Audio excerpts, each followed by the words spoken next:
Fusion research experiments. Fission ಅಲ್ಲ ಇದು. ಯಾವ ರಿಸರ್ಚ್ ಎಕ್ಸ್ಪೆರಿಮೆಂಟ್? ಫ್ಯೂಷನ್. ನೋಡಿ, ಈಗ ನಾವು ಇದರಲ್ಲಿ ಯಶಸ್ವಿ ಆಗಿದ್ದೀವಿ. ಜಗತ್ತಿನಲ್ಲಿ ವಿಜ್ಞಾನಿಗಳು ಇದನ್ನ ಮಾಡ್ತಾ ಇದಾರೆ. ಈಗ ಇವತ್ತು ನಾವೆಲ್ಲ ವಿದ್ಯುತ್ ಉತ್ಪಾದನೆ ಮಾಡ್ತಾ ಇದೀವಿ, ಬಟ್ ಫ್ಯೂಷನ್ ಇನ್ನೂ ಮಾಡೋಕ್ ಆಗಿಲ್ಲ. ಇದನ್ನೊಂದ್ ಏನಾದ್ರು ಮಾಡೋಕ್ ಸಾಧ್ಯ ಆಯ್ತು ಅನ್ಕೊಳ್ರಿ, ಸಿಕ್ಕಾಪಟ್ಟೆ ವಿದ್ಯುತ್ ಉತ್ಪಾದನೆ ಮಾಡ್ಬೋದು ನಾವು. ಈ ಕಲ್ಲಿದ್ದೆಲ್ಲ ಅಗತ್ಯನೇ ಇರಲ್ಲ ನಮಗೆ ಅವಾಗ. ಸೊ ವಿಜ್ಞಾನಿಗಳು ಟ್ರೈ ಮಾಡ್ತಾ ಇದಾರೆ. ಎಲ್ಲೆಲ್ಲಿ ಯಾವ ತರ ಮಾಡ್ತಾ ಇದಾರೆ ನೋಡೋಣ. ವೆರಿ ವೆರಿ ಇಂಪಾರ್ಟೆಂಟ್ ಇವೆಲ್ಲ. ಈಗ ನಾವು ಕಲಿಕ್ ಹೋಗ್ತಾ ಇರೋದು ITER. ಇದನ್ನ international thermonuclear experimental reactor ಅಂತ ಕರೀತಾರೆ. ಇಂಟರ್ ನ್ಯಾಷನಲ್, ಬರ್ಕೊಡ್ರಿ ಅಭಿಷೇಕ್, ಬರ್ಕೊಡ್ರಿ, ಫುಲ್ ಫಾರ್ಮ್ ಬರ್ಕೊಳ್ಬೇಕು, ಅಲ್ಲಿಲ್ಲ ಅದು.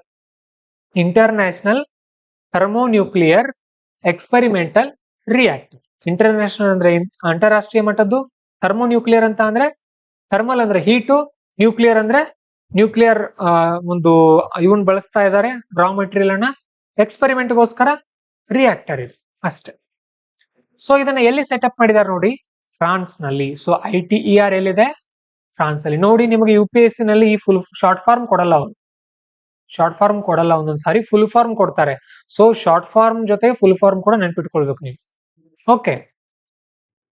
ಸೊ ಫ್ರಾನ್ಸ್ ನಲ್ಲಿ ಇದನ್ನ ಸೆಟಪ್ ಮಾಡ್ತಾ ಇದ್ದಾರೆ. 35 ದೇಶಗಳು ಸೇರ್ಕೊಂಡು ಇದರಲ್ಲಿ ಪ್ರಯತ್ನ ಪಡ್ತಾ ಇದಾರೆ ಎಲ್ರು. ಯಾಕೆ? ಏನಾಗತ್ತೆ, ಎಲ್ರು ಸೇರಿ ಕಂಡಿಡಿದ್ರೆ ವಿದ್ಯುತ್ ಉತ್ಪಾದನೆ ಸಿಕ್ಕಾಪಟ್ಟೆ ಆಗತ್ತೆ, ಅನುಕೂಲ ಆಗತ್ತೆ ಎಲ್ರಿಗೂ. So India is also included in this. ನೆನ್ಪಿಟ್ಕೊಡ್ರಿ ಈ ಪಾಯಿಂಟ್ ಅನ್ನ. ಏನಿದ್ರ ಉದ್ದೇಶ?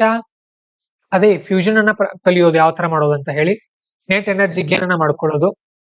ಆಮೇಲೆ ಫ್ಯೂಚರ್ ಕಮರ್ಷಿಯಲ್ ಫ್ಯೂಷನ್ ರಿಯಾಕ್ಟರ್ ಅನ್ನ ಸ್ಟಾರ್ಟ್ ಮಾಡೋದು. Okay. So not mean for electricity generation. ಈಗ ಸದ್ಯಕ್ಕೆ ಏನ್ ಮಾಡಿದಾರಲ್ಲ, ಏನ್ ಈ ಸಾಲಿದ್ ಲಾಸ್ಟ್ ಸಾಲ್ ಏನ್ ಅರ್ಥ ಏನಂತ ಅಂದ್ರೆ, ಈ ಪ್ರಾಜೆಕ್ಟ್ ಏನಿದೆಯಲ್ಲ ಇದು ವಿದ್ಯುತ್ ಉತ್ಪಾದನೆ ಮಾಡೋಕಲ್ಲ. ಇದು ಈ ಪ್ರಾಜೆಕ್ಟ್ ಯಾಕೆಂದ್ರೆ ಈ ಎಕ್ಸ್ಪೆರಿಮೆಂಟ್ ಮಾಡೋಕೆ. ಇಲ್ಲಿ ಯಶಸ್ವಿ ಆದ್ರೆ ಅವ್ರು ಮುಂದೆ ವಿದ್ಯುತ್ ಉತ್ಪಾದನೆ ಮಾಡ್ತಾರೆ, ಅದು ಗೊತ್ತಿರಲಿ. ಮತ್ತೆ not mean for electricity generation ಅಂದ್ರೆ ಈ ಪ್ರಾಜೆಕ್ಟ್ ನೆನಪಿರ್ಲಿ. ಸೊ ಯಾವ ಪ್ರಾಜೆಕ್ಟ್ ಅದು? ITER, international thermonuclear experimental reactor. ಎಲ್ಲಿದೆ ಹೆಡ್ ಕ್ವಾರ್ಟರ್? ಫ್ರಾನ್ಸ್ ಅಲ್ಲಿ ಮಾಡಿದ್ದಾರೆ ಅಷ್ಟೇ. 35 ದೇಶಗಳಿವೆ, ಭಾರತನೂ ಕೂಡ ಸೇರಿದೆ. ಸಾಕು. Next KSTAR. ಇದು ಸೌತ್ ಕೊರಿಯಾದಲ್ಲಿ ಮಾಡ್ಲಾಗ್ತಾ ಇದೆ. ಸೊ ನೋಡೋಣ ಏನಿದ್ರ ಬಗ್ಗೆ. Stands for Korea super conducting tokamak. ಏನ್ ಸ್ಪೆಲ್ಲಿಂಗ್ ಉಚ್ಚಾರ ತಪ್ಪಿದ್ನ? ಟೋಕಾಮ್ಯಾಕ್ ಏನಾದ್ರೂ ಇರ್ಲಿ ಬಿಡ್ರಿ, ಯಾಕೆ ತಲೆ ಕೆಡಿಸ್ಕೊತೀರಿ. ಓಕೆ. KSTR ಅಂತ ಅಂದ್ರೆ ಸೌತ್ ಕೊರಿಯಾದಲ್ಲಿ ಮಾಡ್ತಾ ಇದಾರೆ ಇದನ್ನ. Stands for Korea super conducting tokamak. ಏನಿದು? ಇಲ್ಲಿ ಏನ್ ಮಾಡ್ತಾ ಇದಾರೆ ನೋಡಿ, ಆರ್ಟಿಫಿಷಿಯಲ್ ಸೂರ್ಯನನ್ನ ರೆಡಿ ಮಾಡ್ತಾ ಇದ್ದಾರೆ. ಸೊ ಪ್ರಿಲಿಮ್ಸ್ ಅಲ್ಲಿ ಕೇಳ್ತಾರೆ ನಿಮ್ಮನ್ನ, which of the following experiments artificial sun is creating, ಅಥವಾ ಆರ್ಟಿಫಿಷಿಯಲ್ ಸನ್ ಅನ್ನ ಈ ಕೆಳಗಿನ ಯಾವ ಒಂದು ಎಕ್ಸ್ಪೆರಿಮೆಂಟ್ ಮುಖಾಂತರ ಮಾಡ್ತಾ ಇದ್ದಾರೆ ನೋಡಿ. ಇದು ITER ಕೂಡ ಫ್ಯೂಷನ್ ಗೆ ಸಂಬಂಧಪಟ್ಟಿದೆ. ಇದು ಯಾವ್ದು KSTR ಕೂಡ ಇದಕ್ಕೇನೆ ಸಂಬಂಧಪಟ್ಟಿದೆ. ಬಟ್ ಇದರಲ್ಲಿ ಸನ್ ಅನ್ನೇ ಕ್ರಿಯೇಟ್ ಮಾಡ್ತಾ ಇದ್ದಾರೆ, ಕೃತಕವಾಗಿ ಸೂರ್ಯನನ್ನ ಸೃಷ್ಟಿ ಮಾಡಿ ಟ್ರೈ ಮಾಡ್ತಾ ಇದ್ದಾರೆ. ಸೊ ಈ ವರ್ಡ್ ಇಂಪಾರ್ಟೆಂಟ್ ಇದೆ. ಸೊ ಸುಮಾರು 100 ಮಿಲಿಯನ್ ಡಿಗ್ರಿ ಸೆಲ್ಸಿಯಸ್ ನಷ್ಟು ಟೆಂಪರೇಚರ್ ಇಲ್ಲಿ ಏನ್ ಮಾಡ್ಲಾಗಿದೆ, ಕ್ರಿಯೇಟ್ ಮಾಡ್ಲಾಗಿದೆ 20 ಸೆಕೆಂಡ್ಗಳ ಕಾಲ. ಇದೇನ್ ಇಂಪಾರ್ಟೆಂಟ್ ಅಲ್ಲ, ಬಟ್ ನೆನ್ಪಿಟ್ಕೊಳ್ಳಿ. ಯಾವ್ದು KSTAR ಏನ್ ಮಾಡ್ತಾ ಇದಾರೆ ಇದರಲ್ಲಿ? ಕೃತಕ ಸೂರ್ಯ. ಎಲ್ಲಿ ಆಗ್ತಾ ಇದೆ? ಸೌತ್ ಕೊರಿಯಾದಲ್ಲಿ ಅಷ್ಟೇ. ಸೌತ್ ಕೊರಿಯಾದ ಫೇಮಸ್ ಕಂಪನಿಗಳು ಯಾವುದು? ಸ್ಯಾಮ್ಸಂಗ್, ಗೊತ್ತಿರಲಿ, ಸೌತ್ ಕೊರಿಯಾದ ಕಂಪನಿ ಅದು. So next east tokamak. ಇದು ಚೀನಾದಲ್ಲಿ ಆಗ್ತಾ ಇದೆ. ಸೇಮ್ ಇದು ಕೂಡ ಸೂಪರ್ ಕಂಡಕ್ಟಿಂಗ್ ಟೋಕಾಮ್ಯಾಕ್. ಇದು ಕೂಡ ಇದು ಫುಲ್ ಫಾರ್ಮ್ ಇದ್ರು ಎಕ್ಸ್ಪೆರಿಮೆಂಟಲ್ ಅಡ್ವಾನ್ಸ್ಡ್ ಸೂಪರ್ ಕಂಡಕ್ಟಿಂಗ್ ಟೋಕಾಮ್ಯಾಕ್ ಇದ್ರ ಹೆಸರು. ಸೊ ಇಲ್ಲಿ 150 ಮಿಲಿಯನ್ ಡಿಗ್ರಿ ಸೆಲ್ಸಿಯಸ್ ನಷ್ಟು ಟೆಂಪರೇಚರ್ ಅನ್ನ ಇವರು ಮಾಡ್ತಾ ಇದ್ದಾರೆ. ಪವರ್ಫುಲ್ ಮ್ಯಾಗ್ನೆಟಿಕ್ ಕನ್ಫೈನ್ಮೆಂಟ್ ಫ್ಯೂಷನ್ ಅನ್ನ ಯೂಸ್ ಮಾಡ್ತಾ ಇದ್ದಾರೆ. ಎಸ್, ಇವೆಲ್ಲ ಫ್ಯೂಷನ್ ರಿಯಾಕ್ಟರ್ ಗಳನ್ನ ನಾವು ಸ್ಟಡಿ ಮಾಡ್ತಾ ಇದೀವಿ. Continuing sequentially with 0 content change, same indentation, important words in bold only. ಇಲ್ಲೇನೋ ಎಕ್ಸ್ಟ್ರಾ ಬಂದಿದೆ, ಅದು ಚಾಟ್ GPT ಹಾಕಿದ್ನಲ್ಲ, ಹಾಗಾಗಿ ಏನೇನೋ ಬಂದಿದೆ. ಇದು ಕ್ಯಾನ್ಸಲ್ ಮಾಡ್ಕೊಂಡ್ಬಿಡ್ರಿ, ವೇಸ್ಟ್ ಇದು. ಓಕೆ, ಸುಮ್ಮನೆ ಬಂದಿದೆ ಅದಲ್ಲಿ. ನಮಗೆ ಇಷ್ಟ ನೆನಪಿಟ್ಕೊಡ್ರಿ, ಇದೊಂದು ಈಸ್ಟ್ ಟೋಕಾಮ್ಯಾಕ್ ಅನ್ನುವಂತ ಪ್ರೋಗ್ರಾಮ್ ಚೀನಾದಲ್ಲಿ ನಡೀತಾ ಇದೆ. ಇದು ಯಾವ್ದಕ್ಕೆ ಸಂಬಂಧಪಟ್ಟಿದೆ? ಫ್ಯೂಷನ್ ಗೆ ಸಂಬಂಧಪಟ್ಟಿದೆ. 150 ಮಿಲಿಯನ್ ಡಿಗ್ರಿ ಸೆಲ್ಸಿಯಸ್ ನಷ್ಟು ಟೆಂಪರೇಚರ್ ಇದರಲ್ಲಿ ಇಟ್ಟಿದ್ದಾರೆ, ನೆನ್ಪಿಟ್ಕೊಳ್ಳಿ. ನೆಕ್ಸ್ಟ್, ಇವು ಜಗತ್ತಿನ 3 ಫೇಮಸ್ ಪ್ರೋಗ್ರಾಮ್ಗಳು. ಯಾವ್ದಕ್ಕೆ ಸಂಬಂಧಪಟ್ಟಿರೋದು? ಫ್ಯೂಷನ್ ಗೆ. ನೋಡಿ, ಈ ತರ ಕ್ಲಾರಿಟಿ ಇರಬೇಕು. ಒಂದನೇದ ಹೆಸರು ಏನದು? ITER ಎರಡನೇದು, KST ಅಂತ ಐತೆ ಮೂರನೇದು, ಈಸ್ಟ್ ಟೊಕಾಮಕ್ ಅಂತ ಐತಾ ಚೀನಾದಲ್ಲಿ ಇತ್ತದು. ಓಕೆ, ನೆಕ್ಸ್ಟ್ ಇವು ಮೂರು ಜಗತ್ತಿಂದ ಆಯ್ತು. ಇನ್ನು ನಮ್ಮ ಭಾರತ ಒಳಗಡೆ ನಾವೇನೇನ್ ಮಾಡ್ತಾ ಇದ್ವಿ ಅಥವಾ ನಮ್ಮ ಭಾರತ ಯಾವ್ದ್ರಲ್ಲಿ ಸೇರ್ಕೊಂಡಿದೆ ಅಂತ ನೋಡಿದಾಗ ಲಿಗೋ ಇಂಡಿಯಾ ಅನ್ನುವಂತ ಒಂದು ಪ್ರೋಗ್ರಾಮ್ ಇದೆ. ಲಿಗೋ ಇಂಡಿಯಾ ಅಂತ ಪ್ರೋಗ್ರಾಮ್. ಇಲ್ಲಿ ನೋಡಿ ಏನ್ ಲಿಗೋ ಅಂತ ಅಂದ್ರೆ ಇದು laser interferometer gravitational wave observatory. ನೋಡಿ ಈ ಪದಗಳು ಹೊಸದಿರುತ್ತೆ. ಹೀಗೆ ಉದಾಹರಣೆಗೆ ಕೆಲವೊಬ್ರು ಹೊಸ ಹೆಸರುಗಳಿರುತ್ತೆ, ಏನೇನೋ ವಿಚಿತ್ರ ಹೆಸರಿರುತ್ತೆ. ಅವ್ರು ಒಂದೇ ಸಾರಿ ನಾವು ನೆನ್ಪಿಟ್ಕೊಳ್ಬಹುದಾ? ಇಲ್ಲ ಅಲ್ವಾ? ಅದನ್ನ ಪದೇ ರಿಪೀಟ್ ಮಾಡಿ ನೆನ್ಪಿಟ್ಕೊಳ್ತೀವಿ. ಅದೇ ತರ ನೆನ್ಪಿಟ್ಕೊಳ್ರಿ. ಕಾನ್ಸೆಪ್ಟ್ ಅನ್ನ ಅರ್ಥ ಮಾಡಿಸೋ ಜವಾಬ್ದಾರಿ ನಂದು, ಬಟ್ ಆ ಪದಗಳನ್ನ ನೆನ್ಪಿಟ್ಕೊಳ್ಳೋ ಜವಾಬ್ದಾರಿ ನಿಮ್ದು. ಓಕೆ, ಸರಿ, ಈಗ ಬನ್ರಿ ಹೇಳ್ತೀನಿ ನಾನು ಸಿಂಪಲ್ ಆಗಿ ನಿಮಗೆ. ಜಗತ್ತಿನಲ್ಲಿ ಏನಿದೆ, ಈಗ ನಾವು ಭೂಮಿಯಲ್ಲಿ ಇದೀವಿ. ಭೂಮಿ ಅನ್ನೋದೇನು ಒಂದು ಗ್ರಹ. ಗ್ರಹ ಯಾವ್ದ್ರಲ್ಲಿ ಇರುತ್ತೆ? ಎಲ್ಲಿರುತ್ತೆ? ಸೌರಮಂಡಲ ಯಾವ್ದ್ರೊಳಗಡೆ ಇರುತ್ತೆ? ಗ್ಯಾಲಕ್ಸಿ ಒಳಗಡೆ. ಅಂತ ಗ್ಯಾಲಕ್ಸಿಗಳು ಎಷ್ಟಿವೆ ಜಗತ್ನಲ್ಲಿ? ಸಾಕಷ್ಟಿವೆ ಅಲ್ವಾ? ಕೆಲವೊಂದು ಕಡೆ ಈ ನಕ್ಷತ್ರಗಳಿರುತ್ತಲ್ಲ, ನಕ್ಷತ್ರಗಳ ಸ್ಫೋಟವಾಗಿ ಬ್ಲ್ಯಾಕ್ ಹೋಲ್ ಅಂತ ನಿರ್ಮಾಣ ಆಗುತ್ತೆ. ಸರಿ, ನಾನು ತೋರಿಸ್ತೀನಿ ಅದನ್ನ ನಿಮಗೆ, ಯಾಕಂದ್ರೆ ಇದನ್ನ ನಾನು ಎಕ್ಸ್ಪ್ಲೈನ್ ಮಾಡ್ಬೇಕಂದ್ರೆ ನಿಮ್ಗೆ ಅದು ಗೊತ್ತಿರಬೇಕು.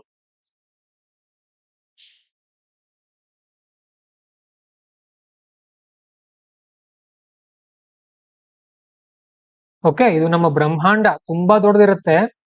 ಈ ದೊಡ್ಡ ಬ್ರಹ್ಮಾಂಡದಲ್ಲಿ ಇವೆಲ್ಲ ಸಣ್ಣ ಗ್ಯಾಲಕ್ಸಿಗಳಂತ ಅನ್ಕೊಡ್ರಿ. ಇವೆಲ್ಲ ಇವೆಲ್ಲ ಗ್ಯಾಲಕ್ಸಿಗಳು, ಸಣ್ಣದಲ್ಲ. ನಮ್ಮ ಭೂಮಿ ತುಂಬಾ ದೊಡ್ಡದೇ ಇದೆ. ಸೊ ಇದು ಬ್ಲ್ಯಾಕ್ ಹೋಲ್ ಅಂತ ಅನ್ಕೊಂಡ್ರೆ ಸುತ್ತಮುತ್ತ ಗ್ಯಾಲಕ್ಸಿಗಳಿವೆ ಅನ್ಕೊಂಡ್ರೆ ಇದು ಅನ್ಲಿಮಿಟೆಡ್ ಸೈಜ್ ಇರುತ್ತೆ ಇದ್ರದ್ದು. ಇದು ಎಲ್ಲೋ ಒಂದ್ ಕಡೆ ಆಗ್ತಾ ಇರುತ್ತೆ, ಹೌದಲ್ವಾ? ಬಟ್ ಅದರ ಅಲೆಗಳು ಬರ್ತಾ ಇರುತ್ತೆ. ಈ ಗಾಳಿ ಅಲೆ ನಮ್ ಕಣ್ಣಿಗೆ ಕಾಣಲ್ಲ, ಬಟ್ ಅದಕ್ಕೊಂದು ಅಲೆ ಇರುತ್ತಲ್ಲ ಗಾಳಿಗೆ. ನೀರು ಕೂಡ ಒಂದು ಅಲೆ ಇರುತ್ತಲ್ಲ, ಅದೇ ತರ ಇದರ ಅಲೆಗಳು ಬರ್ತಾ ಇರತ್ತಲ್ಲ. ಇವುಗಳನ್ನ ಎಂತ ಅಲೆ ಅಂತ ಕರೀತಾರೆ ಅಂತ ಅಂದ್ರೆ ಗ್ರಾವಿಟೇಷನಲ್ ವೇವ್ಸ್ ಅಂತ ಕರೀತಾರೆ. ಕ್ಲಿಯರ್ ಆಯ್ತಾ? ಸೊ ಎಲ್ಲೋ ಒಂದು ಘಟನೆ ನಡೆದಿರುತ್ತೆ ಭೂಮಿ ಮೇಲೆ ಅಥವಾ ಈ ಒಂದು ಬ್ರಹ್ಮಾಂಡದಲ್ಲಿ, ಅದರ ಅಲೆಗಳು ಬರ್ತಾ ಇರುತ್ತೆ. ಅವುಗಳನ್ನ ಏನಂತ ಕರೀತಾರೆ? Gravitational waves. ಅವುಗಳನ್ನ ಅಧ್ಯಯನ ಮಾಡ್ತಾ ಇದ್ದಾರೆ ಜಗತ್ನಲ್ಲಿ.